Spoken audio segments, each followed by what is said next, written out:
number of values of z, number of values of z, real or complex,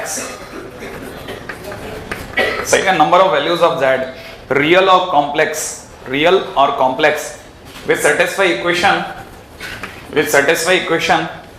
1 plus z square plus z cube and so on z to the power 17 equal to 0 and दे रखा 1 plus z square plus z to the power 13 equal to 0 is question mark. ठीक है भाई, ये दोनों equations z की real या complex कितनी values को एक साथ सेटिस्फाई करती है. ठीक है ना भाई. देखो वैसे तो आप इसको लेकर के बहुत देर तक बैठे रहोगे, लेकिन अगर किसी को जीपी दिख गई तो काम खत्म हो जाएगा. आपको दिख रहा होगा ये 18 टर्म्स की जीपी है, दिख रहा है आपको. इसके अंदर अगर देखा जाए तो जीपी का सम होता है ए की वैल्यू 1 है, आर की वैल्यू z है, z to the power number of terms -1 upon z -1. सोच लिया. और ये इक्वल टू 0 दिया. नहीं समझ में आया? इक्वल टू 0 दिया तो है. अब अगर किसी ने इस टर्म को देखा तो वो कैसे देखेगा? ये नंबर ऑफ टर्म्स कितनी है? 14. तो वो देखेगा 1 इंटू में z to the power 14 -1 upon में z -1 इक्वल टू 0. इससे दो बातें समझ में आती है. एक ही टाइम पे z टू द पावर 18 भी 1 है और z टू द पावर 14 भी 1 है. सोचा आपने कि z -1 तो 0 में चला गया ना. तो आप बताइए कौन सा ऐसा नंबर है जिसकी पावर 18 भी 1 हो और देखो एक सेकंड पहले आपका पहला आंसर बोलो z इक्वल टू 1. अच्छा सुन तो जाओ. अब पहले 1 का जवाब सुनो. सर 1 पे क्यों भागूं मैं? 1 रख के देखो, 1 रखने में 0 आ जाएगा क्या? तो z इक्वल टू 1 तो हटा लो आप. तो z इक्वल टू -1 ओनली. खत्म हो गई बात. z equal to -1 only. कहानी पकड़ में आ गई. 1 पे ये 0 तो हो जाएगा, लेकिन वो 0 नहीं होगा. नहीं समझ में आया? और -1 पे वो 0 हो जाएगा. आप रख के देख लो भले. ठीक है, अगले क्वेश्चन पे आओ. अगला क्वेश्चन है if z plus z cube equal to 0. ठीक है ना. पहला ऑप्शन खुल गया यही. Real part of z is negative. Second part है real part of z equal to 0. Third option है imaginary part of z equal to 0. Fourth option है z to the power 4 equal to 1. सही है. अगले question में आइए फटाफट से.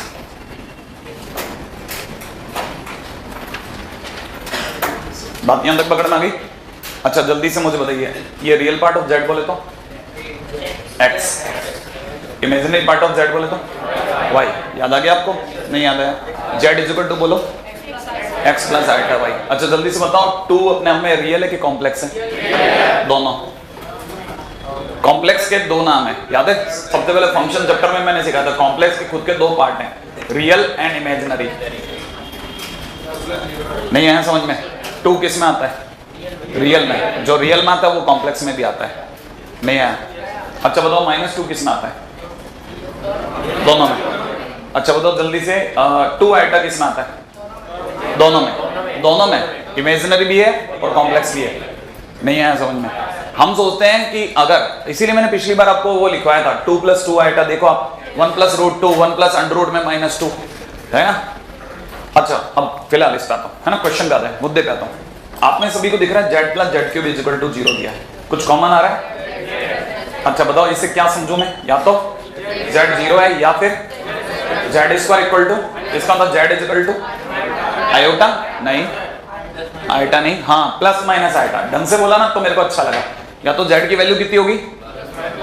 अरे या तो z की वैल्यू 0 या z equal two plus minus iota. बड़े ध्यान से इस बात को सुनना. मैं जो कह रहा हूं, मैं ये कह रहा हूं कि इसमें 3 आंसर आए मेरे पास. ठीक है ना. सुन लिया आपने? इन ऑल 3. ठीक है ना. अब ध्यान से सुनना भाई जो मैं बोल रहा हूं. In all 3 real part of z equal to 0. तीनों में रियल पार्ट ऑफ z 0 है. हाँ कि ना? नहीं, आप ऐसे सोच ही नहीं सकते. आप में से कईयों की इतनी बुद्धि इतनी तेज हुई नहीं है कभी कि वो सोच जाए. एक आंसर को आपने बोला आयोटा, लेकिन मैंने आयोटा नहीं बोला. मैंने बोला इट इज 0 + आयोटा. याद है यहाँ x प्लस आयोटा y, इसको क्या बोलूंगा माइनस आयोटा को, minus iota is 0 minus iota. आप में से कोई बताएगा इसका x कितना, इसका और इसका y, इसका y, और ये आपको पता है 0 0 नहीं होता, इट इज 0 प्लस 0 आयोटा। याद है इसका x कितना, तीनों में x 0 है, इसलिए रियल पार्ट ऑफ z 0 है। कहानी पकड़ में आई आपको, नहीं आई? सिर्फ वो बताना काफी नहीं होता कि वो प्योरली इमेजिनरी प्योरली रियल। आप जब तक उसको खुद ब खुद समझ के नहीं देखेंगे ना कि अच्छा ऐसे 0 होता है क्या, तब आप समझेंगे कि हाँ अब समझ में आया। z इज इक्वल टू नहीं, प्योरली रियल है, हाँ प्योरली रियल है, बिल्कुल सही बोला। हाँ भाई अगले क्वेश्चन आते हैं। Number of integral values of z for which n plus iota to the power 4 is integer। Right है, n की कितनी वैल्यूज हैं जिनके लिए n plus iota to the power 4 is an integer।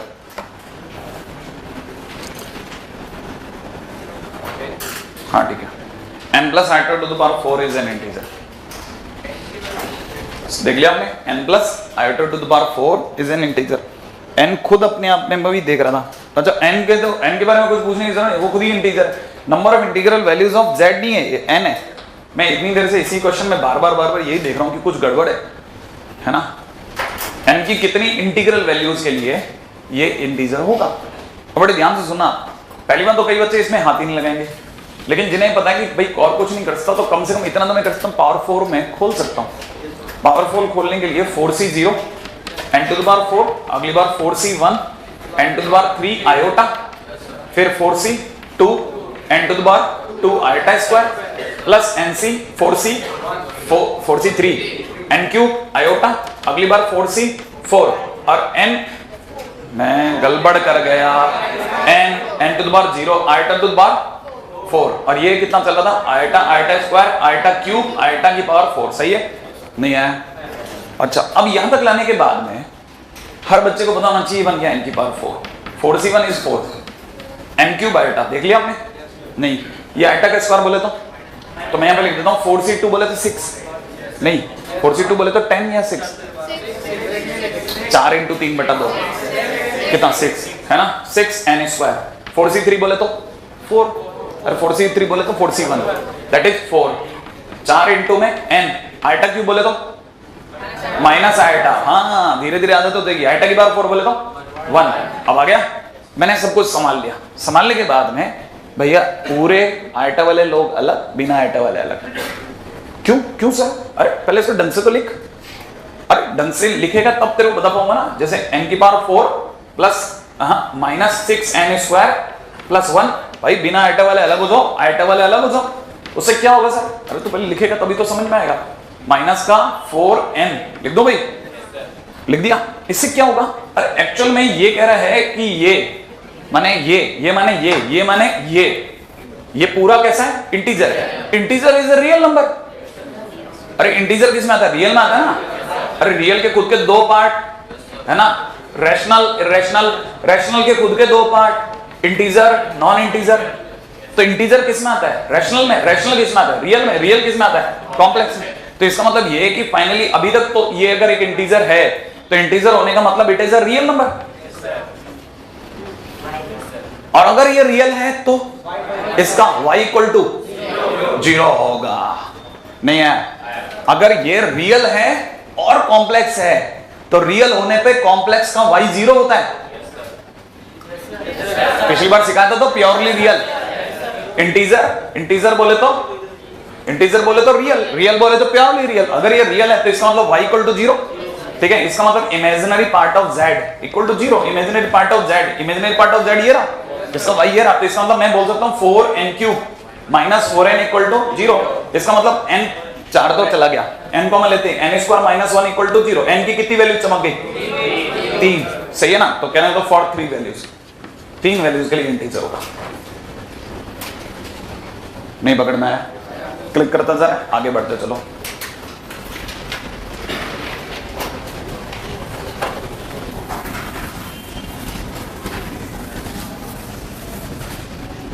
चलिए अगला।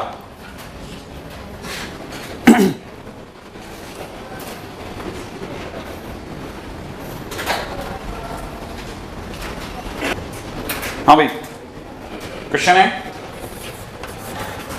Find f3 + 2 iota if fx = given है x⁴ - 4x³ plus में 4x² प्लस में 10x प्लस 45।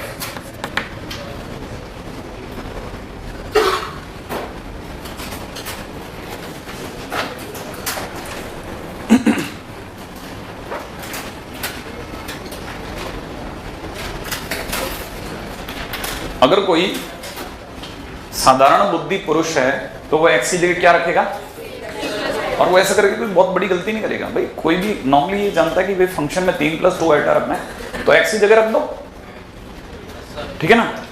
थोड़ा सा ज्यादा बुद्धि वाला आदमी जिसने इस तरह की चीजों को क्वाड्रेटिक में सीखा है, वो जगह एक छोटा रास्ता और भी जानता है।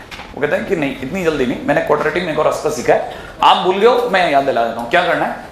वो ये जानता है कि यार मैं भी वही कह रहा हूँ कि मैं x की जगह 3 + 2 आइटा रखूंगा, लेकिन मैं साथ में ये भी बता रहा हूं कि मैं हो सकता है कि x - 3 की जगह 2 आइटा सोचूं, और अगर मैं ऐसा सोच रहा हूं तो जरूर फिर मैं x² - 6x + 9 की जगह -4 भी सोच सकता हूं, और अगर मैं ऐसा सोच रहा हूं तो जरूर ऐसा भी सोचा जा सकता है कि x² - 6x + 13 जहां भी दिखेगा मैं 0 चिपका दूंगा।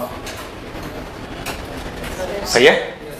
अब वो क्या करेगा, इस पूरी कहानी में इसका डिवाइड मारेगा।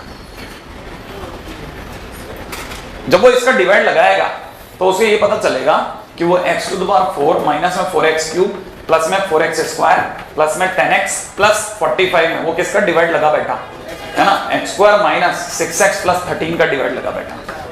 सही है क्या भाई, कुछ रह गया, बराबर है। अच्छा फिर जब वो डिवाइड लगाएगा तो ये तो बात पक्की है कि सबको पता चल गया x² का डिवाइड तो लगना ही है सर, नहीं है। x² का डिवाइड लगते ही हो जाएगा x⁴ माइनस में 6x³ प्लस में 13x²। श्योर है, माइनस प्लस ये तो यहां से बचेगा 2x³ और माइनस लगते माइनस का 9x²। सोच लिया। अब बताओ साहब एक 10x को और नीचे कॉपी करवा दूं, कॉपी करवा दिया। बताइए साहब इसमें इसकी मल्टीप्लाई करूंगे 2x³ बन जाएगा, प्लस का माइनस का प्लस 2x कर दूं, मल्टीप्लाई करते कितना बन जाएगा साहब 2x³ minus 12x² plus 26x कर दो भाई, माइनस करते कट गया प्लस, प्लस की जगह माइनस, और 12 में से कितना 3x² माइनस 16x। अच्छा प्लस में कितना बच गया 45, क्या कहते हो आप। अब मुझे जल्दी से बताओ 3x² कैसे लाऊं, प्लस का 3 करते ही कितना बन जाएगा 3x² माइनस 18x प्लस 39, क्या कहते हो आप, घटा दो, माइनस गया प्लस हुआ, प्लस में कितना बचा 2x प्लस 2x, आराम सोच के बोलो 2x + 6 लिख दो भाई। अब तो और डिवाइड नहीं जा सकता, नहीं आई बात। अच्छा अब आप इसको जैसे मैंने ये डिवाइड करके दिखा दिया तो हर बच्चे को पता होना चाहिए मैं एक्चुअल में क्या कर रहा था। मैं आपको पता चला कि मैंने आपको ये बता दिया कि ये जो कुछ भी लिखा है ये एक्चुअल में, बड़े ध्यान से सुनना, ये आपको पता है ये कोशेंट, ये डिवाइजर, तो कोशेंट इंटू डिवाइजर बराबर डिविडेंड, तो जो डिविडेंड है इसकी जगह मैं कोशेंट इंटू डिवाइजर कर दूं प्लस रिमाइंडर, रिमाइंडर कितना बचा 2x + 6, नहीं समझ में आया।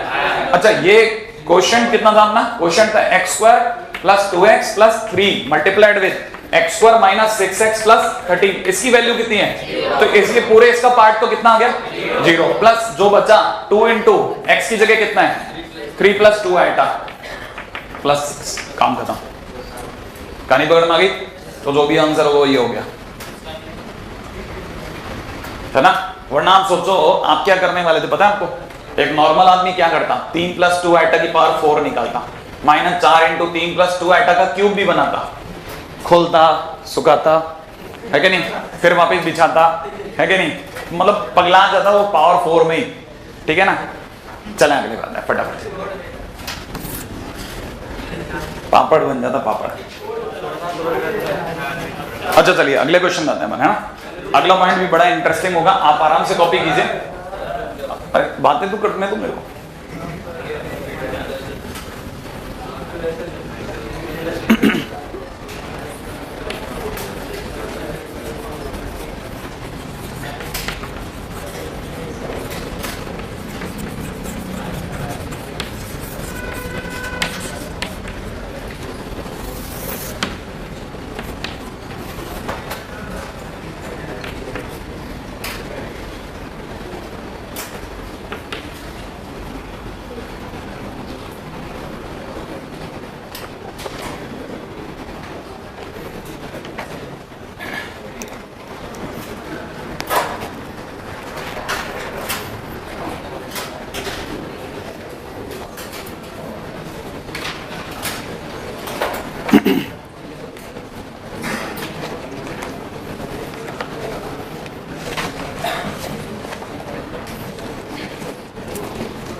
भाई हो गया।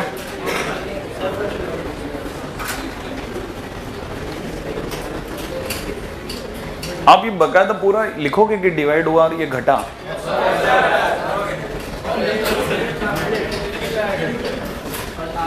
सही चीज सर 6x² की जगह 6x² ही जाना चाहिए। ये कटते हुए दिखना भी चाहिए। अरे यार डायरेक्ट लिख लो ना तुम तो, तुम्हारे को क्या, तुम तो ऐसा दिखा देना कि यहाँ डिवाइड हुआ था, खत्म बात।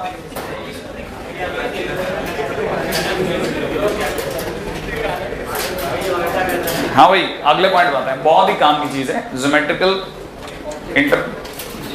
अरे ये मैं इंटरप्रिटेशन के लिए दिया, रिप्रेजेंटेशन। ठीक है, ज्योमेट्रिकल रिप्रेजेंटेशन है ना, geometrical representation of A complex number, geometrical representation of A complex number.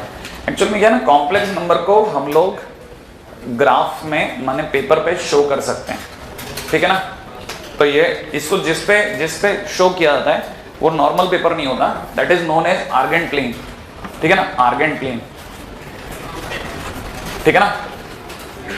ये जो आर्गेंट प्लेन है इसमें क्या खास बात होती है, अपना वही पुराना वाला एक्स एक्सिस और वाई एक्सिस ही है, लेकिन नाम बदल गया है, ठीक है ना। जो एक्स है वो रियल है, तो इसलिए ये रियल एक्सिस कहलाता है, ठीक है ना, रियल एक्सिस, ठीक है। अच्छा, और ये वाई है तो ये इमेजिनरी एक्सिस कहलाता है, इमेजिनरी एक्सिस, और इस पर ही सारी की सारी चीजें काम करती हैं, ठीक है ना, इस पे ही सारा का सारा काम होता है। जैसे मान लीजिए किसी ने बोल दिया 3 + 2 आएगा, ठीक है, z = 2, तो मैंने आपको ये बताया था इसे 3,2 भी लिखते हैं, तो मैं इसमें 3 ढूंढूंगा 1 2 3, और यहाँ पे जैसे 3 मिल गया, उधर से 1 2, तो 3,2 अपने को ये मिल गया, पकड़ में आ गया। ऐसे 3,2 नहीं आया, चलो मैं आपसे क्वेश्चन पूछता हूँ, अगर आपको आता है तो। सिंपल कोऑर्डिनेट सिस्टम आता है ना, स्ट्रेट लाइन हो गया ना अपना, हाँ ठीक है, कोऑर्डिनेट सिस्टम तो आता है ना भैया, तकलीफ तो बता देना, ठीक है। z = में अगले ने दे रखा है सिर्फ -2 आएगा, इसको वैल्यू बोलो 0, कहां मिलेगा, पीछे नहीं, रियल एक्सिस पे, हाँ बोलो नाम बोलो ना, इमेजिनरी एक्सिस पे, सोच लिया आपने, नाम तो बोलो, इमेजिनरी एक्सिस पे, नीचे मत बोलो, ये इमेजिनरी एक्सिस पे 0, -2 नहीं पकड़ना आया पूरा शब्द। अरे आपको मैं कितनी बार बुलवा लूंगा बताओ, ये एक बार बुलवा ली खत्म, फिर तो हम ऐसी बातें करेंगे और आप में से कई लोग सन्नाटे में रहेंगे कि कौन सा इमेजिनरी एक्सिस, ठीक है। तो एक बार तो बोल ले भाई। अच्छा बता, z = में किसी ने मेरे को दिया 1 + √-4, ऐसे लिखूंगा 1 + 2 आयोटा, इसका मतलब हो गया 1,2, 1,2 कहां मिलेगा, फर्स्ट क्वाड्रेंट में, यहां मिलेगा 1,2, नहीं है। अच्छा बताओ z = 12, लिखूंगा कैसे, 12,0 कहां मिलेगा, real axis, positive direction negative direction, positive direction, माने यहां कहीं मिलेगा ना। अच्छा बताओ कितना एंगल पे होगा, 0, अब आप एक गजब बात बोल गए 0। अच्छा चलो बताओ ये कितने एंगल पे होगा, -90, क्या बोले, -90, आप बोल सकते थे 270, लेकिन -90 है। कॉम्प्लेक्स नंबर में कहानियां है ना -π to π चलती हैं, क्या बोला मैंने, -π to π। आने वाले टाइम में हम लोग इस बकायदा इस बात को लिखेंगे, -π to π का मतलब होता है कि अब की बार एंगल लाइन की फॉर्म में है, लाइन की फॉर्म में। -π to π का मतलब लाइन जो होती है वो 0 से 2π नहीं चल सकती। 0 से 2π क्यों नहीं चल सकती, क्योंकि लाइन जैसे मान लीजिए कोई भी लाइन जो है वो आपके साथ में यहाँ 30 बना रही है, थोड़ा आपने और ऊपर उठा लिया 60, थोड़ा सीधा रख लिया 90, थोड़ा इधर चले गए 120, थोड़ा पीछे आ गए 150, यूं सीधे हो गए तो 180 नहीं होता, फिर 0 गिन देते हम। और जैसे ही आपने इसको और पलट दिया, मान लो यहां पलट दिया, तो हम कह देंगे 20 डिग्री। हम यहां से नहीं गिनेंगे कि ये सर इधर से गिन लेंगे, ठीक है ना। कोई भी लाइन किसी भी एक्सिस के साथ में 210 डिग्री नहीं बना सकती। अरे एक्सिस के साथ कोई भी लाइन 210 डिग्री नहीं बना सकती, बात समझ में आई, क्यों, क्योंकि 210 बनाने के लिए आप यहां से चलोगे ना तो आपको जनता यहीं रोक लेगी, फिर यहीं रुक जाना, तू यूं क्यों घूम रहा है, अरे जा तो तू यहीं से रहा है एक्स एक्सिस से, तो यहीं रुक जा, पूरा क्यों जा रहा है, ऐसे तो फिर जाता रहे, फिर यहीं क्यों रुक रहा है, और आगे भी जा। नहीं आया, हाँ तो आपको पता है ना, आपको खुद ही लॉजिकल होना पड़ता है कि यार हाँ सही है, 180 तो जा ही नहीं सकता, 180 से पहले तो 0 आ जाएगा। इसका मतलब कोई भी लाइन 0 से π तक जाती है ओपन, जीरो क्लोज पाई ओपन। नहीं आया समझ में? जब भी कोई लाइन जीरो से पाई जाती है तो कॉम्प्लेक्स नंबर भी क्या है तो लाइन ही, अरे ये लाइन ही है, ठीक है ना, ओरिजिन से जोड़ो ये लाइन बन गई। तो इसके जितने भी एंगल होते हैं ना जीरो से पाई यो, और पीछे के जितने भी एंगल होते हैं ना वो ऐसे चलते हैं जीरो से माइनस पाई। नहीं आया समझ में? तो हम बोलते हैं minus pi to pi, minus pi to pi angle होता है। जैसे मान लीजिए कोई लाइन अगर इधर पाई गई तो वो ये नहीं है, इसमें ऐसी कोई लाइन नहीं होती, वो लाइनें अलग होती है, स्ट्रेट लाइन अलग होती है। इसमें कोई भी पॉइंट अगर यहां पाया गया तो थर्ड क्वाड्रेंट में पॉइंट है, इसको जोड़ना पड़ेगा ओरिजिन से। अगर ओरिजिन से जोड़ दिया तो मैं एंगल यहीं से गिनूंगा, फिर मैं सही है ना, क्योंकि पीछे से गिन दूंगा तो फिर लाइन वाला सिस्टम ब्रेक हो जाएगा। तो हम खेलते हैं माइनस पाई टू पाई, तो पीछे यहीं से गिनेंगे। अगर कोई फर्स्ट क्वार्टर में मिला तो यहां से गिन देंगे ये वाला एंगल, सेकंड क्वार्टर में मिला तो हम लोग यहां से गिन देंगे ये वाला एंगल। ये जो एंगल है ना इसको भी एम्पलीट्यूड बोलते हैं, आने वाले टाइम में वो भी सीखेंगे, वो 10 इनवर्स में होता है, वो उसके ऊपर नहीं दिमाग लगाना चाहता, पहले धीरे धीरे सिखाना चाहता हूं। पूरी कहानी वही बिल्कुल सेम टू सेम, सब कोऑर्डिनेट 2D का बेस, 2D बिल्कुल हल्का फुल्का 2D, बिल्कुल बेस वाला 2D, ये भयंकर वाला नहीं। हालांकि हम तो भयंकर में भी जाएंगे लेकिन आपको बताते हो जाएंगे कि यार इतनी दूर नहीं है, ओपन है ना उतनी दूर निकल के जितनी दूर रेंज नहीं है, लेकिन फिर भी हमारे को जाना है। क्यों? क्योंकि है ना हम खतरा मोल नहीं लेते कि भाई हमने पढ़ाया नहीं था, बच्चा ये नहीं बोले तो पढ़ाएंगे तो सब, राइट है ना। अब आ जाते हैं वापस से, पूरी बात पे आ जाओ वापस से, ये कहानी पकड़ में आ गई आपको? अच्छा बताइए इसका नाम क्या था? आर्गेंट प्लेन, सही है ना भाई? आर्गेंट प्लेन, उसमें कितनी एक्सेस होगी? एक्स, रियल और इमेजिनरी, सही है ना भाई? डायग्राम बना लीजिए फटाफट से, ठीक है। दिस इज रियल एक्सिस, ठीक है ना, and this is imaginary axis, ठीक है। आइए बात करेंगे इसमें, लिखिएगा।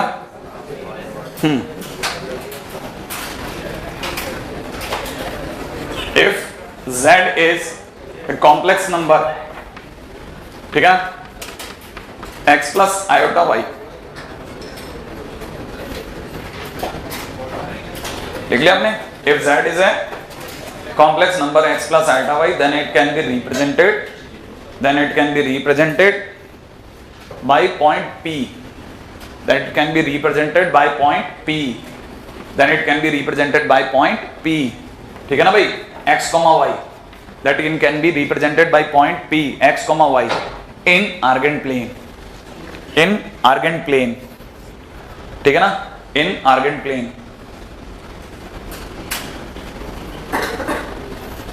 राइट है। अच्छा आगे इसी के अंदर लिख लीजिएगा, हाँ सेकंड पॉइंट लिखिएगा, a complex number, second point है, a complex number also behaves like a position vector, a complex number also behaves like a complex number, sorry as a position vector, ठीक है, as a position vector, लिख लिया आपने? चलिए अगले point पे पता रही है, ठीक है। अब ध्यान रखना है इस बात को, है ना। अब अपन इसमें दिखा देते हैं ये कोई z है, इसका नाम क्या पड़ गया? x, y, सही है। लेकिन ये जब ऐसे दिखा जाएगा ना तो ये मैंने बोल दिया पोजीशन वेक्टर की तरह दिखा दे तो इसे z वेक्टर बोल सकता हूं मैं, ध्यान रखना। अब मेरे लिए z वेक्टर है, बहुत हल्का सा टच लेंगे वेक्टर का, बहुत जरा सा, आप ऐसा परेशान मत होना, कुछ भी नहीं है। जहां मैं आपको बताऊंगा ना खुद ही बता दूंगा कि ये डरावनी जगह हम थोड़ा पीछे रख करके संभल के खेल लेना, बाकी कोई नहीं है। चैप्टर इतना शानदार स्मूथ चैप्टर है ना, आपको समझ में आएगा खटाखट, कुछ नहीं है चैप्टर के अंदर, सिर्फ सिंपल जोड़, बाकी अंडर रूट के अंदर स्क्वायर का सम करना वगैरह वगैरह। किसी जगह तो देखो हर चैप्टर की क्रिटिकलिटी होती है, लेकिन आप उससे भी डरेंगे नहीं, मेरे को जो लगता है, ठीक है ना। आगे चलते हैं, राइट है। अब मैं जो पूछ रहा हूं वो क्वेश्चन बड़ा इंटरेस्टिंग है। Which of the following is a complex number? Question लिख लीजिएगा फटाफट से, which of the following is a complex number, ठीक है ना। First is i to the power 4, i to the power 5, b लिख रहा हूं, ठीक है, अंडर रूट में 1, i to the power 8, c लिख रहा हूं, ठीक है, 10π/2, log 2, सही है। d लिख रहा हूं आपके लिए under root e, i to the power 8, कर दो आप तो, ठीक है। नेक्स्ट पॉइंट पे आ रहा हूं फटाफट से, इसमें से आप ढूंढ लेना कौन सा कॉम्प्लेक्स नंबर लग रहा है, बोलना मत, आप तो कर लो।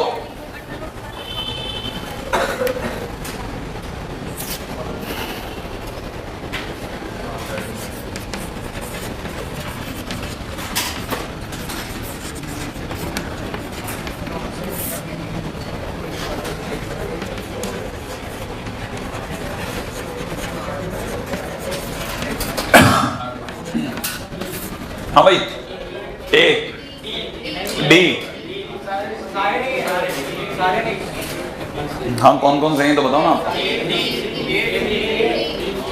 पहली बात ध्यान से सुनना, इसलिए बोल रहा था ध्यान से सुनना। Iota to the power 4, iota to the power 5, बड़े ध्यान से सुनना। ये लिखा हुआ 1 आइटा, हाँ के ना, मैंने बताया था ये x और y है। अगर ये x और y, फिर सुन लो आप, मैंने आपको ये भी बताया था x और y दोनों रियल होने चाहिए। अरे z is equal to x plus iota y में x और y दोनों रियल होने चाहिए।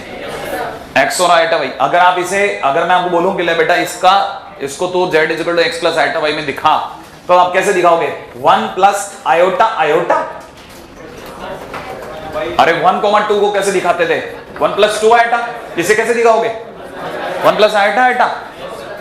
हाँ, तो ये कितना मजाक बद्दा हो जाएगा। आपको पता चला क्यों ये गलत है? इसलिए गलत है क्योंकि आप ऐसा कर नहीं सकते। अब उधर आ जाओ, बी पे आता हूं। क्या आपको पता है? आप लिख रहे हो बी पे √1, आइटा की पावर 8, सही है ना? It is 1,1। क्या कहते हो, हाँ के ना? बिल्कुल चलेगा, x और y दोनों रियल हैं, मस्त चलेगा। बात समझ में आई? इसका मतलब बी तो बराबर है। अब आता हूं सी पे। सी में क्या लफड़ा हो गया? x और y दोनों रियल होने चाहिए। ये कोई इतना बड़ा नंबर भी नहीं कि एक इन्फिनिटी लेके आ गया आप कि x की जगह सर इन्फिनिट रख लो ना आप। नहीं आया समझ में? ऐसा नहीं, इतना भी नहीं चलेगा, इतनी भी खुशी नहीं है अपने को, सही है ना? ये भी पॉसिबल नहीं। अभी कहां नहीं पकड़ में आ रही, आपको कहां गलतियां हो सकती हैं। इसमें आ जाओ, इसमें क्या पंगा है? हाँ, अब इसमें भी देखो, ठीक है? मेरे को एक जगह थोड़ा सा डाउट है। √e plus iota to the power 8, ये क्या है? √ में, अच्छा देखो अब गलती कहां थी बताओ। चलो आप इसको तो बताओ, ये सही है गलत है? अरे बोलो ना आप जल्दी। √e, iota to the power 8 सही है गलत? √e, 1 दोनों रियल है कि नहीं है? मस्त चलेगा, बिल्कुल चलेगा। इसका मतलब डी ऑप्शन भी सही है। अब मेरे से क्वेश्चन में कहां गलती हुई थी पता है? क्वेश्चन था √-1,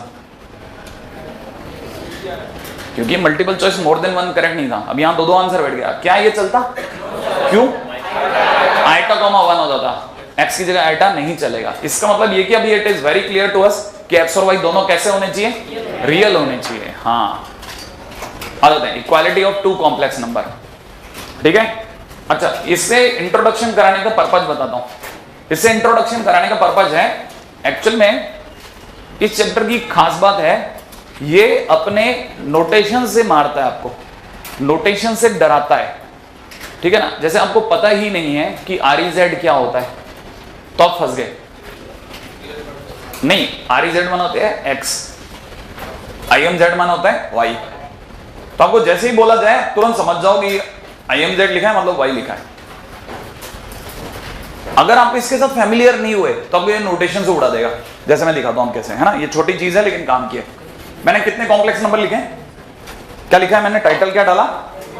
इक्वालिटी ऑफ 2 कॉम्प्लेक्स नंबर। तो कितने कॉम्प्लेक्स हो गए? 2। एक का नाम Z1, तो उसके Z1 लिखते ही आपके दिमाग में आ जाना चाहिए, सही है? और Z2 के नाम पे x2 प्लस आइटा y2। अगर बाय द वे किसी ने बोल दिया कि Z1 is equal to Z2 है, तो इसका सीधा मतलब है कि x1 plus iota y1 is equal to x2 plus iota y2।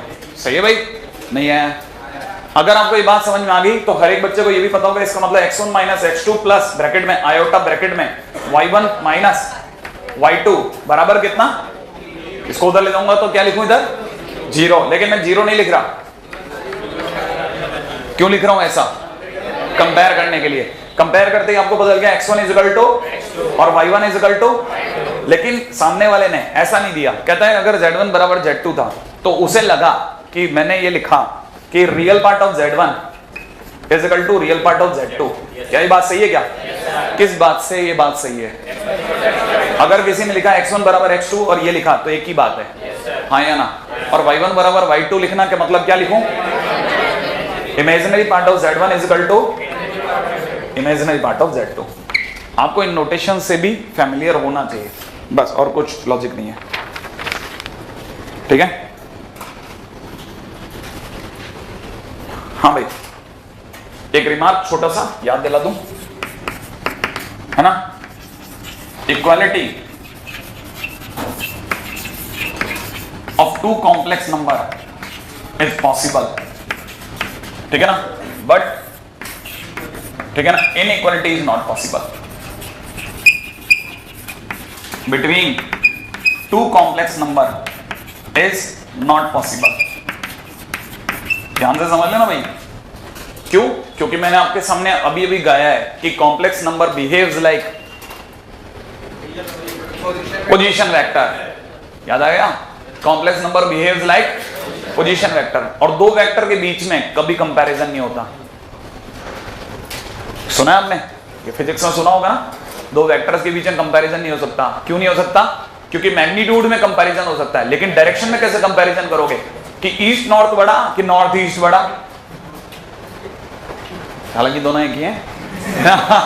East बड़ा कि वेस्ट बड़ा, कैसे पता करोगे? नहीं पता कर सकते ना? हाँ, एग्जैक्टली वैसे ही है। तो क्या है ना, इसमें भी दो बातें हैं, magnitude as well as direction, तो हम कंपेयर नहीं कर सकते। अगर किसी ने लिख दिया कि 1 plus iota is greater than 2 minus 2 iota, किसी ने ये क्वेश्चन दे दिया, ठीक है ना, कि सॉल्व दिस, तो आप लिख सकते हो it does not exist, not defined, ठीक है ना, इज नॉट पॉसिबल। ये हो ही नहीं सकता कि दो कॉम्प्लेक्स नंबर एक दूसरे से बड़े या छोटे पड़ जाएं। कहानी पकड़ में आती जा रही है? नहीं आई। लेकिन इसमें भी एक बात ध्यान रखना, हर बात में हमारे किंतु परंतु बहुत चलता है। अब इसका किंतु सुनो, रेडी? अगर किसी ने बोल दिया but if a1 plus iota b1 is greater than a2 plus iota b2 is given, तो तुरंत समझ जाना कि इसका सीधा सा मतलब b1 is equal to b2 equal to 0 है। अगर फिर भी कोई जबरदस्ती दे दे कि नहीं साहब अब आप चेक करके बताओ, नहीं आपको बताना ही पड़ेगा कौन बड़ा है, ठीक है ना, तो आपको यह समझ में आ जाना चाहिए कि दो के बीच में कंपैरिजन तभी संभव है जब दोनों का आईटा ही उड़ जाए। अगर b1 b2 0 हो जाएगा तो आईटा ही उड़ जाएगा ना, फिर तो रियल नंबर में तो कंपैरिजन मैं भी कर दूंगा। नहीं समझ में आया? कहानी पकड़ में आ गई? हाँ, ये भी समझना, दो बातें है ना। First of all the equality is not possible, लेकिन फिर भी अगर कोई जबरदस्ती बात करे तो आप भी बात कह सकते हो कि चल भाई कर लेते हैं, लेकिन फिर तो अपना आटा हटा।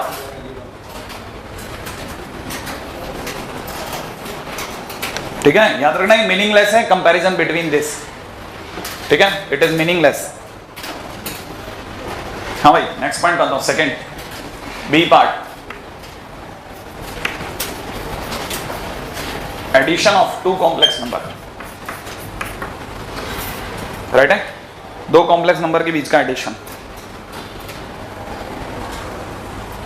करें, इस पे एक बात है ना, सीधे आ जाओ। एडिशन बोले तो बिना टाइम वेस्ट करे, आप समझदार हो, मैं लिख सकता हूं x1 plus x2 plus iota, ऐसा लिख दूं। अब बड़े ध्यान से सुनना, आयोटा y1 प्लस y2, ये बात सही है भाई? जोड़ना है तो रियल को रियल में जोड़, आयोटा का आयोटा में जोड़, ये तो बात समझ में आती है ना? अरे अगर आपको ये बात समझ में आती है, जो मैं पूछ रहा हूं उसका जवाब देना। अगर मान लीजिए फ्रॉम दिस, इस लाइन से मैं क्या समझा वो मेरे को जवाब देना, मैंने गलत समझा या सही समझा। Real part of z1 plus z2, z1 plus z2 का रियल पार्ट क्या है? x1 प्लस x2, ये बात पता है ना आपको? लेकिन मैं लिख रहा हूं x1 प्लस x2 की जगह real part of z1 plus real part of z2। हाँ के ना? सही है ना? अब आप ये समझ लेना, ये कोई थ्योरी थोड़ी ना हुई यार, ये कल को कोई कहता है इट इज अ प्रॉपर्टी, क्या की प्रॉपर्टी है? तो समझदारी की बात है, नहीं है कि नहीं सर रियल पार्ट तो बढ़ जाता है। अरे क्या बढ़ जाता है? वो तो होता ही है, दिखता है साफ, ठीक है। अरे आपने x1 प्लस x2 बोला, मैंने real part of z1 plus real part of z2 बोला। अगर किसी ने मेरे से पूछा था सर इसका इमेजिनरी पार्ट बताओ, तो मैं बोलता इसका इमेजिनरी पार्ट बोले तो y1 प्लस y2, और y1 प्लस y2 बोले तो y1 की जगह imaginary part of z1 plus, क्या ही बात पकड़ में आ गई? ऐसा, ठीक है। अच्छा, अगले पॉइंट पे आता हूं, यहां तक आ गया, अगले पॉइंट भी लिखते हैं। हाँ भाई, C subtraction of two complex number लिख दूं? आप लिख लोगे या डायरेक्ट? आप तो लिखना चालू करो, z1 minus z2 is equal to x1 minus x2 bracket में आयोटा y1 माइनस y2, और आपको दो बातें लिखनी है अपने आप। लिख लोगे ना कि real part of Z1 minus Z2 कितना होगा और इमेजिनरी पार्ट ऑफ, सोच लोगे ना, भर दीजिए सामने।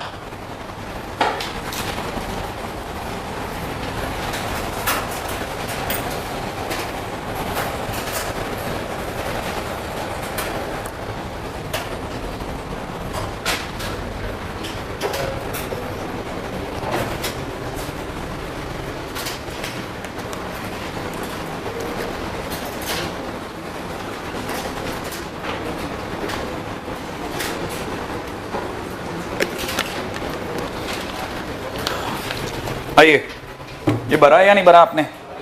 मस्ती में तो नहीं रह गए? चलिए, हाँ भाई, अब जरा इसको समझो।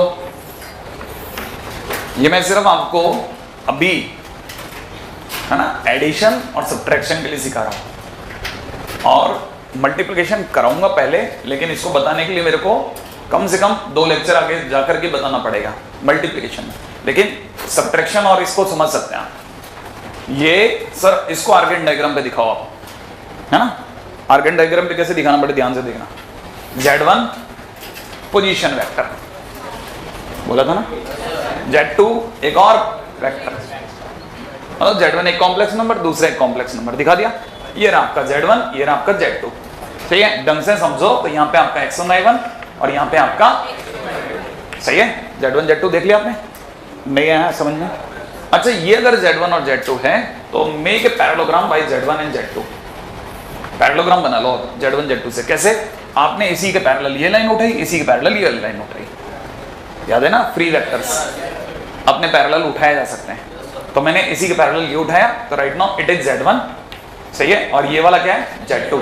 अगर ये Z1 और Z2 है तो Z1 के Z2 के पैरेलल उठाया, तो ये Z2 और ये Z1। बात समझ में आ गई आपको?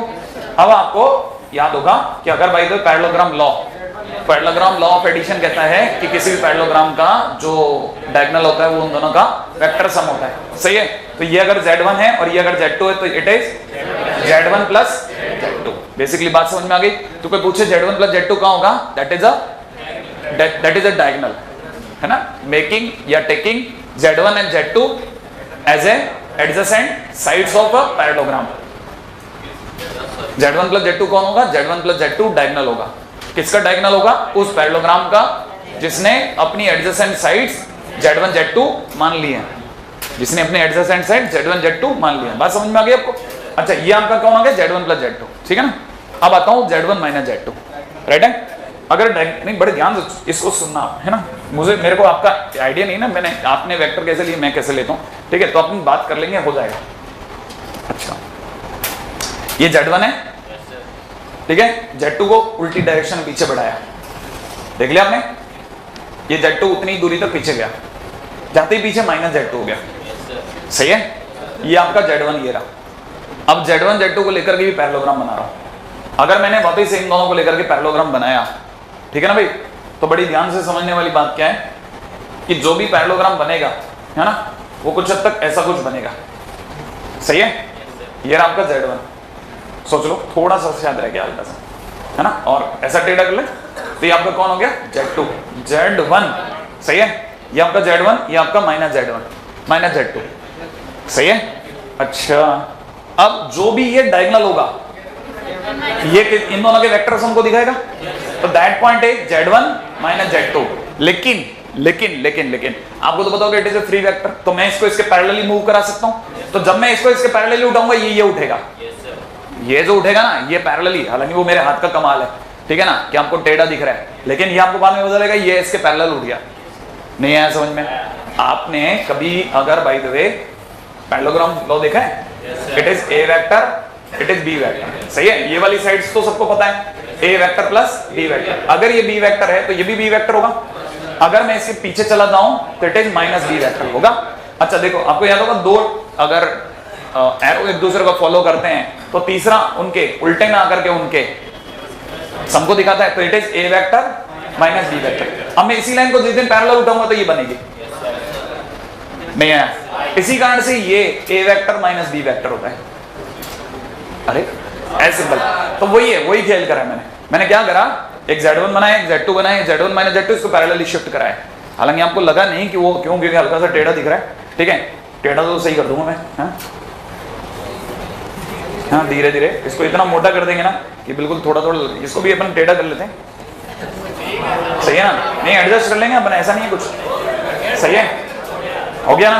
देखो अब लगने लग गया हल्का हल्का, ठीक है? तो आप हाँ, अरे हाँ ही नहीं भर रहे थे देर से, तो ये क्या ना Z1 माइनस Z2, सही है? हाँ अब ये आप देखिए, अरे रुको अभी ना, ये Z1 प्लस है ना, हाँ अरे कहो चालू होता, ठीक है? ये Z1 प्लस Z2 और ये क्या हो गया Z1 माइनस Z2। तो आपको ये ध्यान होना चाहिए Z1 Z2 और Z1 माइनस Z2 कौन है, कौन है? अब पैरेललोग्राम के डायगोनल्स हैं, सही है ना? Z1 Z2 अगर एडजेसेंट साइड्स हैं तो उनका एक डायगोनल उनके सम को और एक डायगोनल उनके सब्ट्रैक्शन को शो करता है, सही है? हाँ काम की चीजें, कैसे काम की चीजें? पहले आप ये लिख लो, पहले डायग्राम बना लो आप, ठीक है ना? तब मैं आपको बताऊंगा कि काम की चीज क्यों है। हाँ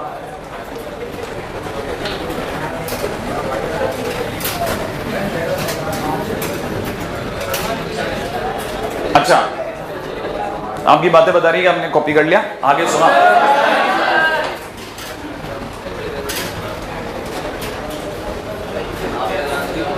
हाँ भाई, तब तक मैं आपको छोटी छोटी बातें बता रहा था कि आखिरकार ये काम की चीज कैसे है ना? जैसे अगर किसी ने मुझे बोल दिया कि mod Z1 plus mod Z2 is equal to mod Z1 plus, बहुत आगे की चीज, आज से 3 लेक्चर आगे की चीज, अभी क्या भी आप समझ सकते हो, आपकी बुद्धि पे डिपेंड करता है। क्यों? क्योंकि मैंने आपके सामने एक लाइन में इसकी सारी पोल खोल दी। मैंने कहा complex number behaves like a position vector, मैंने वेक्टर की सारी बातें इस पे लागू हो गई। अच्छा, अब आप ये समझ जाएं कि जैसे मैंने मॉड Z1 लिखा तो मॉड Z1 माने इसकी लेंथ, अरे Z1 की लेंथ मॉड Z1, Z2 की लेंथ मॉड Z2। अब मैं कह रहा हूं Z1 और Z2 का जो सम है वो इसके तीसरी साइड के बराबर हो जाए, ऐसा हो ही नहीं सकता। क्यों? क्योंकि ट्रायंगल में 2 साइड्स का सम, लेकिन हो सकता है, हमारी मैथ्स की दुनिया में सब संभव है। क्यों? क्योंकि कल को अगर ट्रायंगल का एरिया 0 हो जाए तो ये वाला पॉइंट इसमें घुस जाएगा और ये वाला पॉइंट इसमें घुसते ही यहां से यहां तक Z1 और Z1, ये रहा Z2, नहीं है समझ में? ये यहां से यहां तक कौन चला जाएगा? अरे ये 2 पॉइंट है, ये सरक करके इसमें आ गया, ये तो बन गया Z1 यहां से यहां तक, सोच लिया आपने, और ये बन गया Z2 और Z1 और Z1 प्लस Z2 ऑलरेडी था। इसका मतलब ये कि ये देने का मतलब है कि Z1 Z2 आर कोलिनियर। हाँ, अब मैं क्या बोलूंगा? Z1 Z2 आर कोलिनियर, सही है? पॉसिबिलिटीज हैं हमारे लिए, सब पॉसिबिलिटीज हैं, लेकिन ये आपको अभी बताने की चीजें नहीं, बस मैं तो सिर्फ आपको हिंट दे रहा हूं। ये सब चीजें फर्जी नहीं है, ये सब समझना बहुत काम की चीजें हैं ना। आगे आने वाले टाइम में बात करेंगे। और रेडी? अच्छा, आप मेरे को एक गजब का कैलकुलेशन करके बता रहे हो, ठीक है ना?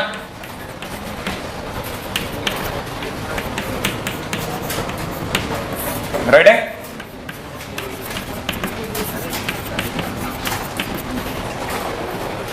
बड़ा क्वेश्चन है, मैं बैठ रहा हूं, आराम से करो आप।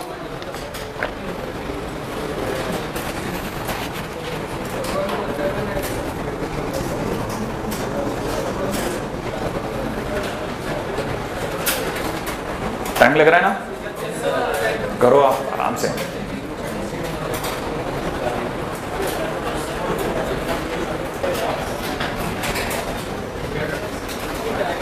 लेकिन फिर भी ऐसे देखना 10-5 कुएं ऐसे होंगे गांव में जो अभी भी सूखे रह गए होंगे, नहीं जिनसे क्वेश्चन भी नहीं होगा, क्वेश्चन का अकाल जोड़ नहीं पाए सर। क्या जोड़ना कैसा है? जोड़ना क्या? अरे जोड़ना है ढक्कन 1 और इनको देखा था तो 7 आया, घटाना है तो घटा देना, 2 + 1 बोले तो 3 और इधर माइनस आया, क्वेश्चन खत्म। नहीं है, कोई बात नहीं, चल लेंगे।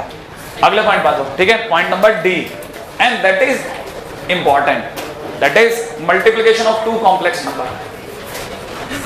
हाँ जी, क्या? देखो जरा, सब लिख दिया, ठीक है? ये इसका रियल पार्ट ये रहा और इमेजिनरी पार्ट ये रहा। Real part of Z1 plus Z2, imaginary part of Z1, real part of Z1 plus Z2 और इमेजिनरी -1 अगले का, है ना भाई? अगले में आओ आप तो फटाफट। रेडी? अब सुनिएगा, मल्टीप्लिकेशन ऑफ 2 कॉम्प्लेक्स नंबर चालू है। दो कॉम्प्लेक्स नंबर का मल्टीप्लिकेशन, ये थोड़े फिर भी इज्जत वाली जगह आ गई। अगर किसी ने z1 plus z1 into z2 करवाया तो आपको सबको पता है मेरे को क्या करना है, x plus iota y1 should be multiplied with x2 plus iota y2। अब देखना इसमें कोई जल्दी ना मचे, आपको नॉर्मल मल्टीप्लिकेशन आता तो भी कर लो। x1 का इससे मल्टीप्लाई x1 x2 प्लस में आयोटा, इन दोनों की मल्टीप्लाई x1 y2, अच्छा नहीं है, अरे इसकी इससे मल्टीप्लाई, अच्छा आयोटा वाले की इससे मल्टीप्लाई आयोटा y1, अब इसके पास भी आयोटा उसके पास भी आयोटा, कॉमन ले लूं क्या, तो आयोटा कॉमन लेते ही यहां से कितना y1 x2 plus iota into iota, iota into iota, iota का स्क्वायर बोले तो -1, तो यहाँ पे हो जाएगा माइनस y1 y2। क्या बात सही है? अच्छा अब इसे संभाल लो, संभालते समय पे कैसे लिखोगे आप, ऐसे लिखोगे कि it is z1 z2 is equal to कितना x1 x2 minus y1 y2 plus में आयोटा कॉमन ब्रैकेट में कितना x1 y2 plus x2 y1, ऐसा लिख दूं? नहीं है। अब मैं पहला क्वेश्चन आपसे पूछता हूं, ठीक है, सेकंड आपको बनाना है खुद ही। अगर मैं आपसे पूछूं कि आप रियल z1 z2 सोच लेंगे तो आंसर होगा आपका रियल पार्ट क्या है x1 x2, और मेरा आंसर होगा real z1 into real z2 minus imaginary z1 into imaginary z2। क्या ये बात सही है? एक्चुअली क्या है ना, सामने वाला कई बार बिल्कुल एकदम लोकल लेवल का पेपर होगा ना, एनडीए टाइप का, या एनडीए तो फिर भी इज्जत वाला, और नीचे चले जाओ आप, है ना, कोई और घटिया पेपर होगा तो उसमें यही पूछ लेगा real part of z1 z2 is equal to which of the following, ऐसे 4 ऑप्शन दे देगा, और ऐसे 4 ऑप्शन देखते ही नन ऑफ दीज आपका फेवरेट है ना, आप देखोगे नहीं उसकी बाकियों की तरफ, लेकिन जो समझदार आदमी तो पता कुछ नहीं है, x1 x2 देखना अपने को, कर लोगे? ठीक है। अब मैं इमेजिनरी z1 z2 पूछूं या समझ में आता है? पक्का? ठीक है, चलिए। हाँ भाई, अब ये चैप्टर आपका पहले से पढ़ा हुआ नहीं है ऐसा मेरा मानना है ना। 2 plus 3 iota into 1 minus iota आप मल्टीप्लाई करके दिखाओगे, क्योंकि अब मेरे को, ठीक है ना, क्योंकि मैं जानता हूं ऐसे बालकों को भी जिन्हें लास्ट तक आप मल्टीप्लाई नहीं करवा सकते, ठीक है।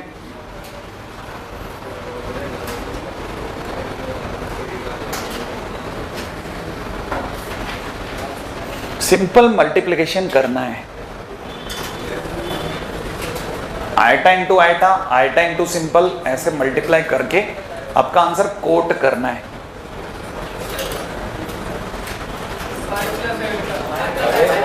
आप बोलो मत, आप तो करने दो बाकियों को, क्योंकि बाकी लोग अभी वो कॉपी करेंगे, वो स्लो हो जाएंगे थोड़ी देर जानबूझ करके कि नहीं अपने को करना नहीं पड़े यार, मल्टीप्लाई भगवान सब कर लेंगे।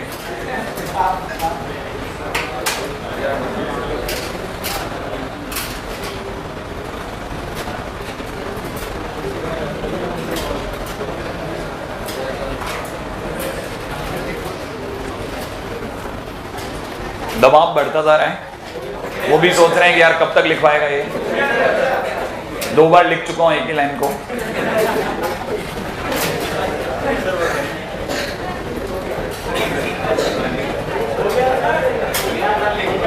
नहीं लिखने तो अभी तो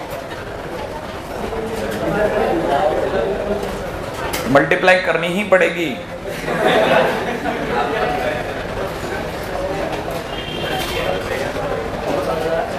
हाँ भाई, कितने लोगों का बन गया? बन गया क्या? देखा नहीं, खड़े करे ना कईयों ने हाथ। अरे 2 into 1 2, 2 into this minus 2 iota, फिर 3 आयोटा इंटू दिस प्लस का 3 iota, 3 iota into this minus 3 iota square, तो प्लस का 3, तो आंसर हो जाएगा 5 प्लस आयोटा। जोड़ सकते ना? बहुत बढ़िया। हाँ भाई, जिनसे ये हो गया, ठीक है,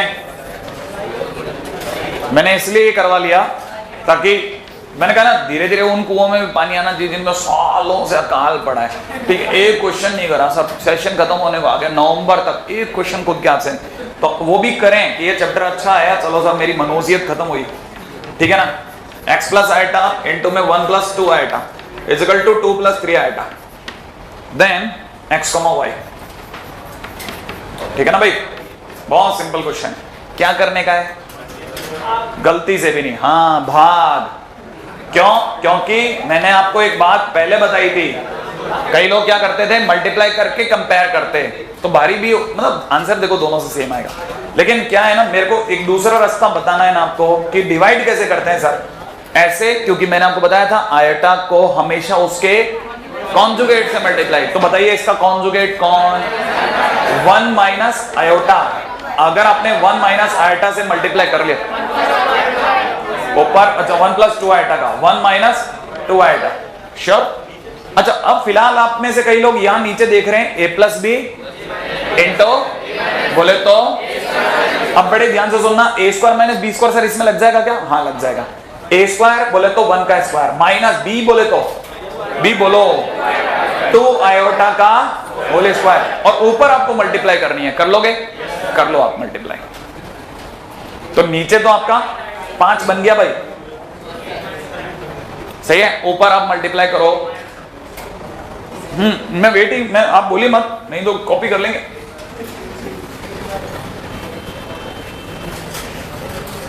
करो आप।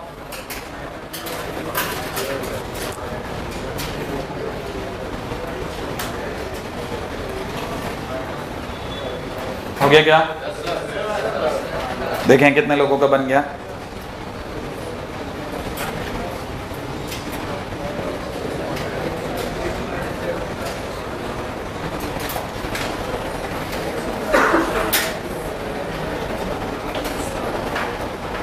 अब आप में से कितने लोगों को डिवाइड करना आ गया? क्या करते हैं डिवाइड में? कॉन्जुगेट। हाँ देखो, अपने एक बाने से बाना निकलेगा ना, काम बनेगा, धीरे धीरे सीखेंगे अपन। देखिए 2 into 1 2, 3 iota into this 3 iota, जल्दी नहीं अपने को, है ना, जब तक आप सीख नहीं जाते। फिर अपने को क्या, मैंने क्या करा, 2 प्लस 3 आइटा की 1 से कर ली, 2 into this minus 4 iota, 3 iota into 2 iota minus 6 iota square, 6 iota square का मतलब 6, तो ये हो जाएगा 8 माइनस आयोटा बाय 5, और सामने क्या लिखा है, और मैंने आपको बताया था इक्वालिटी में हमेशा कंपेयर होगा, तो x इज इक्वल टू और y इज इक्वल टू, बिल्कुल सिंपल है ना। अगले बात है नेक्स्ट। हाँ भाई ठीक है, क्वेश्चन है if a plus iota b is equal to 1 plus 2 iota into में दे रखा 1 माइनस आयोटा का होल स्क्वायर अपॉन में दे रखा 2 plus 3 iota, find a comma b करिए।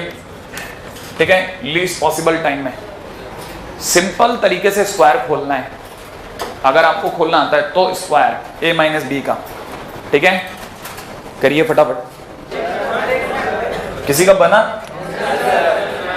हाँ भाई, a प्लस आयोटा b बराबर है 1 प्लस 2 आयोटा, टच नहीं किया गया, इधर इसको लिखा गया 1 प्लस आयोटा का square minus 2 iota, a square plus b square minus 2ab से। तब तक नीचे इसके कॉन्जुगेट से ऊपर नीचे मल्टीप्लाई भी प्रोसेस में लगा दी गई, नीचे बन गया a square minus B square से 2 का स्क्वायर माइनस 3 आयोटा का स्क्वायर। सही है भाई, नीचे बच्चे को बताना चाहिए 4 प्लस 9 13 गया, तो या तो काम खत्म।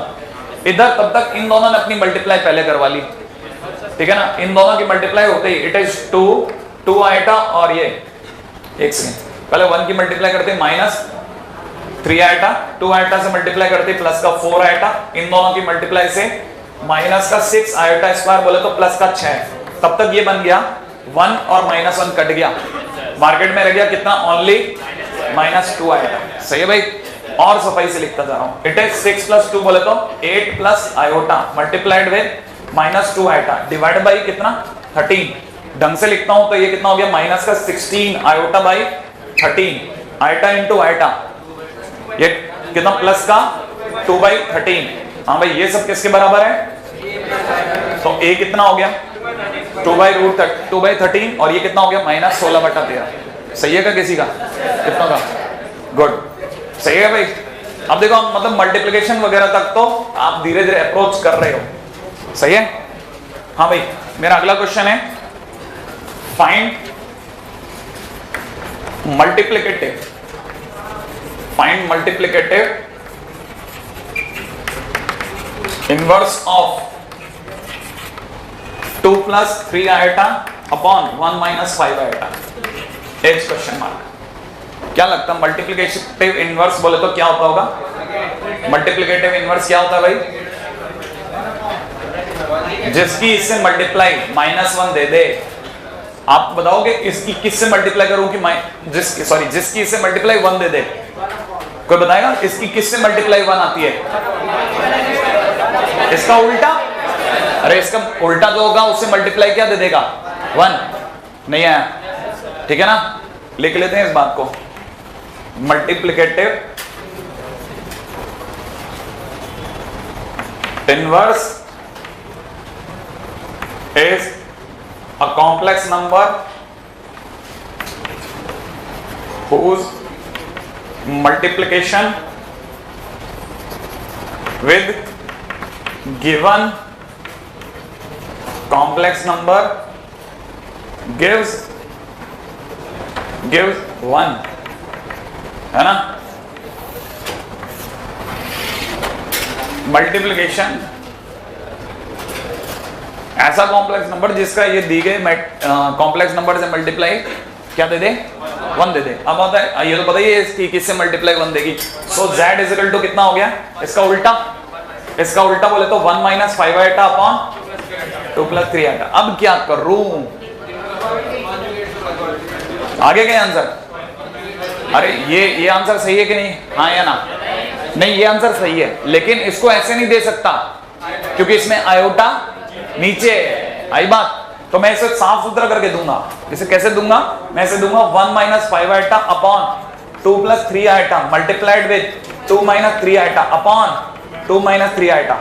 नहीं आया समझ में? तो नीचे तो बन गया 13, सोच लेना। ऊपर की तरफ बन जाएगा 2, ठीक है ना? 1 multiplied with minus 3 iota, minus का 5 आयोटा, प्लस का 15, माइनस का 15।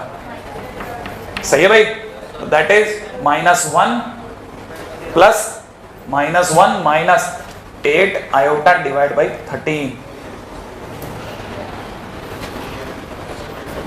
नहीं आई समझ में? कर लेना आराम से, है ना?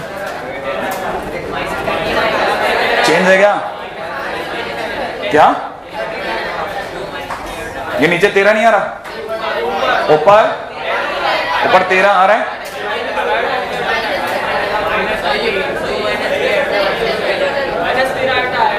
-13 आइटा भी -13 आइटा क्या? हाँ, माइनस का 13 आइटा आ रहा है, बिल्कुल।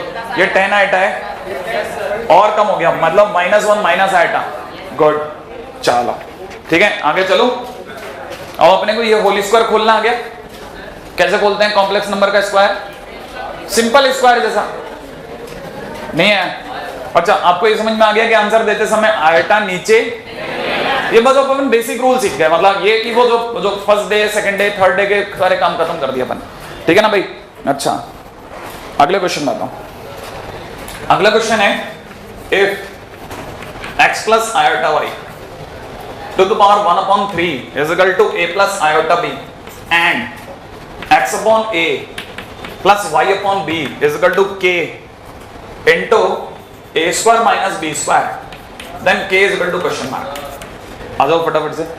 Then k is equal to question mark. हाँ ठीक है,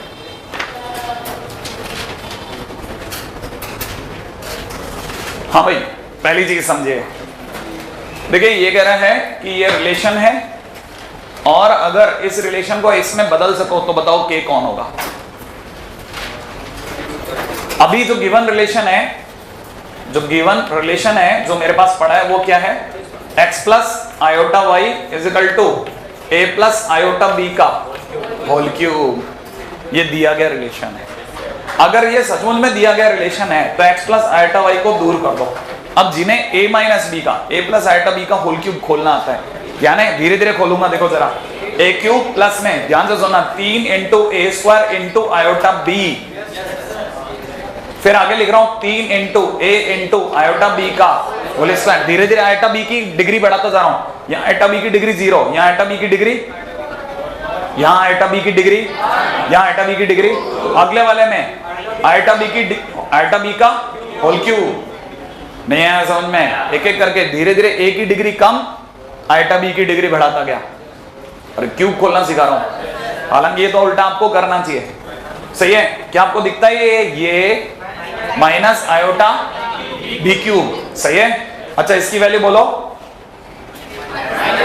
-3ab², सही है। अब मैं आपके सामने लिख रहा हूं a³ -3ab² लिख दो, प्लस आयटा वाला कॉमन ले रहा हूं, आयटा के कॉमन लेते 3a²b -3a²b माइनस आपने बताया था b³ नहीं है समझ में। ये क्या करा मैंने, पता चला आपको, बिना आयटा वाले अलग, और आप पता है इसके सामने कौन बैठा है, तो क्या होगा, कंपेयर कर लिया, x के नाम पे क्या आया ये। अब बड़े ध्यान से सुनना, इसको अगर आपने इससे कंपेयर किया तो मैंने खट से ने इसमें से एक झटक लिया नहीं है। अरे x को इससे कंपेयर करोगे ना, आयटा वाले को आयटा वाले से करोगे, नहीं समझ में आ रहा। तो जब आप इससे कंपेयर करोगे x को, तो मैंने इसमें से क्या कॉमन ले लिया, a के कॉमन लेके एक को नीचे लगा दिया, उधर क्या छूट गया, a² माइनस, अच्छा बताओ y/b, y का कंपैरिजन b से करोगे तो y/b = 3a² माइनस। अब क्वेश्चन वाला कह रहा है नहीं सब इन्हें जोड़िए, किस किस को जोड़ू, हाँ तो जोड़ते ही क्या बन जाएगा बताओ जरा। अगर मैंने कंपैरिजन कर लिया x/a प्लस y/b अपने हिसाब से, तो इट इज 4a² माइनस 4, इसलिए k की वैल्यू आ गया क्वेश्चन। हाँ जी साहब, अब अपन थोड़ा धीरे धीरे सेफ साइड आते जा रहे हैं।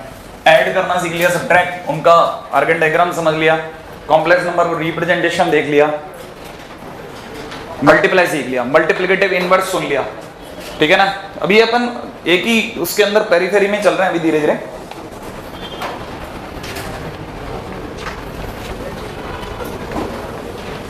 रेडी, अगला, ठीक है। नेक्स्ट टाइटल ले रहा हूं, conjugate of A complex number.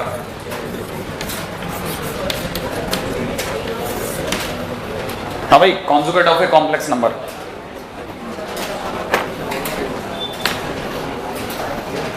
हाँ भाई लिखे, लिखिएगा फटाफट से।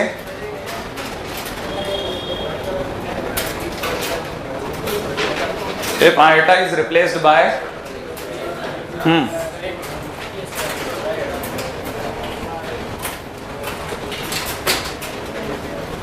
if iota is replaced by minus iota in a complex number, if iota is replaced by minus iota in a complex number, then we get conjugate of the complex number. If iota is replaced by minus iota in a complex number, then we get conjugate of a complex number. Then we get conjugate of a complex number. लिख लिया, बहुत simple है ना भाई। अब आ जाते हैं इसमें, है ना, ये समझिएगा। सेकंड पॉइंट में अगर देखो, बड़े ध्यान से सुनना, अगर x z x plus iota y है, then बड़े ध्यान से सुनिएगा, जो कॉन्जुगेट होगा, सुनो सही, कॉन्जुगेट, ठीक है ना, कॉन्जुगेट कॉम्प्लेक्स नंबर को z बार से दिखाएंगे, ध्यान देगा, z बार लिखते आपके दिमाग में कॉन्जुगेट आ जाना चाहिए, ठीक है ना। Conjugate complex number is z bar, then z bar is equal to x minus iota y, iota की जगह माइनस आयटा लगा दो। कहानी पकड़ में आ गई आपको, हाँ ये है सबसे काम की चीज, ये लिख लो, पॉइंट लिख लिया। अगले बात जाओ, अब आपको मेरे को सबसे पहली चीज जो आपको मेरे को बताना है वो बताना है, सुनते जाओ, कितना वेट कर रहे थे।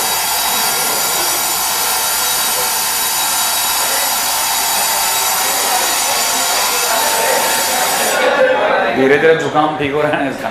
हाँ भाई लिख लो आप, तो अगर z is equal to -3 + 4 iota है तो z बार, हाँ लिखते जाओ, लिखना आपको है, मेरे को क्या बता रहे हो आप, लिख लिया। चलिए बताना, जो मैं आपको बताता जाऊं उसमें दिमाग लगाना। आपने बताया -3 - 4 आयटा, सही था, राइट है। हाँ अब देखो सुनो, अगला है z is equal to 1/2 - 3 iota. आप z बार बताओगे,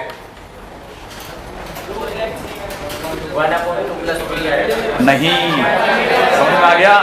हाँ, पहले क्या करना है, इसको सही बनाना है। समझ में आया? हाँ, इसको ऐसे लिख लेते हैं, then z bar is equal to question mark. पहले इसका कौन नहीं, इसी का कॉन्जुगेट। हाँ सही कह रहा हूं, इसी का कॉन्जुगेट 2 + 3 आइटा अपॉन 13। अब तो 2 + 3 आइटा का कॉन्जुगेट स्ट्राइक करने लग गया होगा, याद आ गया? ये अपना z है, इसका मतलब z बार कितना हो गया, 2 - 3 आइटा बाय 13। सही है? अच्छा, अगले पे सुनिएगा। अगला यहां तक तो आने लग गया अब आपको, ठीक है ना? अच्छा, इसके बाद की बात है ना, अरे अगले हफ्ते के लिए तो कॉन्जुगेट तो खत्म करके जाऊंगा, ऐसे ही उड़ जाऊं। सुनो आप ये z है, इसका मतलब x, y। सुन लिया? ये z है आपका x, y। आप में सभी को बताना चाहिए कि अगर z x, y है तो z बार, हाँ x, इसका मतलब ये कि x कोऑर्डिनेट उतना ही रहेगा, लेकिन y जो ऊपर जा रहा है, इसका मतलब z बार कहां मिलता है, हमेशा उसका रिफ्लेक्शन होता है। नहीं है समझ में? x एक्सिस में उसी पॉइंट का रिफ्लेक्शन होता है। तो ये z बार दिख गया। अच्छा, मैं आपसे दूसरा क्वेश्चन पूछता हूं, राइट है? अगर मैं आपसे पूछूं, बताओ साहब -z कितना होगा? z अगर x, y है तो -z -x, -y होगा, पक्का? -x, -y कहां मिलेगा? थर्ड क्वाड्रेंट में। यो x और यो y गया था, अब मैं यो x और यो नीचे -y जाऊंगा। ये बात पकड़ में आई? अच्छा, बड़े ध्यान से, धीरे धीरे मैं इसको बनाता जा रहा हूं। z ये आपका क्या बन गया, -z। आपने जैसा बोला मैं इसे लिख रहा हूं -x, -y। z बार को मैं लिख रहा हूं x, -y। अब बड़े ध्यान से सुन के जवाब देना, जो मैं क्वेश्चन पूछूं उसका। कोई बताएगा ये गैप कितना? x। ये गैप कितना? y। नीचे तो -y। ये गैप कितना? y। अच्छा बताओ, ये गैप y, नीचे गए तो -y। ये गैप कितना? x। क्या आपको लगता है ये भी x और ये भी x? इसका मतलब, अरे सुनो सही, इसका मतलब ये दोनों एक दूसरे का रिफ्लेक्शन y एक्सिस में नहीं है, समझ में? अच्छा, अब अगर भाई तो किसी ने मेरे से -z का रिफ्लेक्शन x एक्सिस मांग लिया तो उतने ऊपर चला जाऊं? नहीं है, तो ये वाला कितना बन जाएगा, -z बार। अच्छा नहीं, मान लो एक बार के -z बार नहीं बना, आपसे ऐसे पूछता हूं, ये अगर x, y, बड़े धीरे धीरे सोच के जवाब देना, इसका रिफ्लेक्शन अगर उधर जाएगा तो ये -x, y होगा। आपको पता है कॉन्जुगेट बना कि नहीं बना? कॉन्जुगेट बनते टाइम पे y का माइनस हो जाता है, तो x तो सेम रहता है ना, x सेम रहा, -y का क्या बन गया, y। तो आपको पता होना चाहिए ये सब मिलकर के एक रेक्टेंगल बना गए। नहीं है समझ में? कहानी पकड़ में आ गई? स्क्वायर या रेक्टेंगल? अभी भी धीरे ध्यान से, रेक्टेंगल पक्का? हाँ, ये अभी right now they are forming a rectangle. याद है ना, ये y, ये x, लेकिन सब एक दूसरे के लिए रिफ्लेक्शन है। अब आपको ये पता होना चाहिए, मैंने z का आर्गन डायग्राम नहीं सुना, मैंने z बार, -z बार चारों सुन लिए। पॉइंट समझ में आता जा रहा है आपको? जो मैं सिखा रहा हूं ना, मेरे को इसमें कोई जल्दी नहीं है। हाँ, ये नहीं कि बैल बज गई तो इसका मतलब लेग कबाड़ा कर दे, ठीक है ना? हाँ, ये बात आपको यहां तो पकड़ में आ गई। अगले बार में अपन प्रॉपर्टीज पाएंगे जो थोड़ी और ज्यादा इंपॉर्टेंट है, ठीक है? आज के दिन में क्वेश्चन तो आपको कुछ दे ही नहीं रहा मैं।